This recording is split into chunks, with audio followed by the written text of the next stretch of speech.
So, yesterday I was talking a little bit about Facebook, and I was thinking about some of the things that come across on Facebook. One of the things that people love to post are these little memes or little statements about love and life and relationships and God, and these little things that you read, and they're maybe 15 to 50 words. I mean, not huge theology kind of things, just, a few words, and it sums up something so deep and so true. Modern day Proverbs kind of deal. And one of the things that it's interesting, especially today, is that a lot of people stuck at home can't see their family, can't see their friends, can't see their loved ones. And there's all these little statements about loneliness.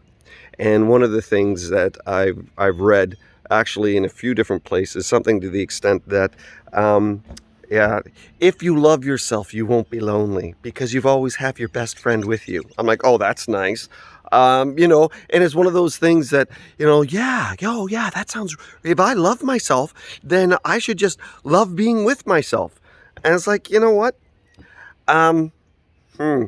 I like myself. I don't think I'm that bad of a guy. I like my company. I just like my company with other people, kind of thing.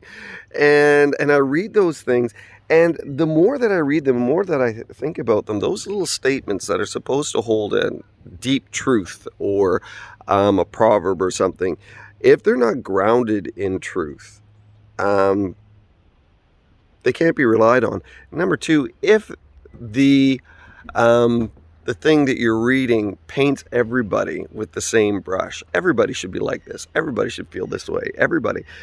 Because we're not wired the same. One of the great things about God is his creativity. And when he made us, he never made two fingerprints the same. He never made two snowflakes the same. I mean, God says, I can do amazing things, exceedingly abundantly above all you could ask or imagine. And he said, that's what I have for you. But the thing is, if we can imagine life in the middle, in a few sentences, maybe we have a very limited perspective of what life should be. There is a truth. There's a grain of truth that says, you need to love yourself. The Bible says, love your neighbor as yourself. And if we see ourselves from the perspective of who God says we are, then we will love ourselves because we'll love what God has created. And that happens to be me.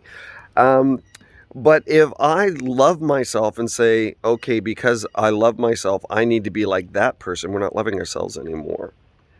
I'm an extrovert. Nobody who knows me would ever question that.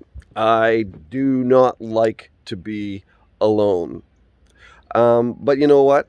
I also don't necessarily connect with God the way a lot of other people do. So there's a lot of things that I read about connecting with God. This is how you do it. Well, it might work for you, but it doesn't work for everybody else.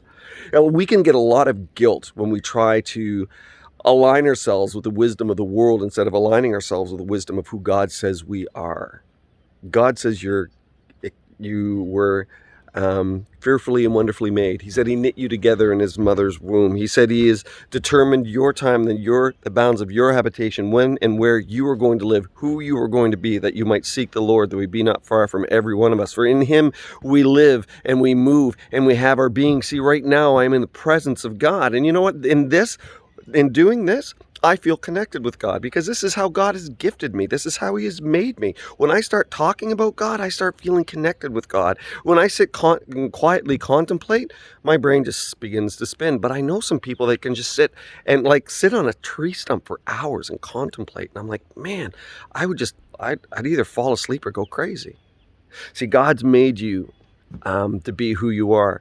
My advice to you this morning is seek to discover what God has made in you, who God has made you, how God connects with you and how you connect with God. What are your passions? Because it might be out in nature, it might be in a crowd of people, I don't know. But when you discover where God is in your life and how you connect with God, my encouragement is to be there and maybe not on Facebook so much. Just saying. God bless you.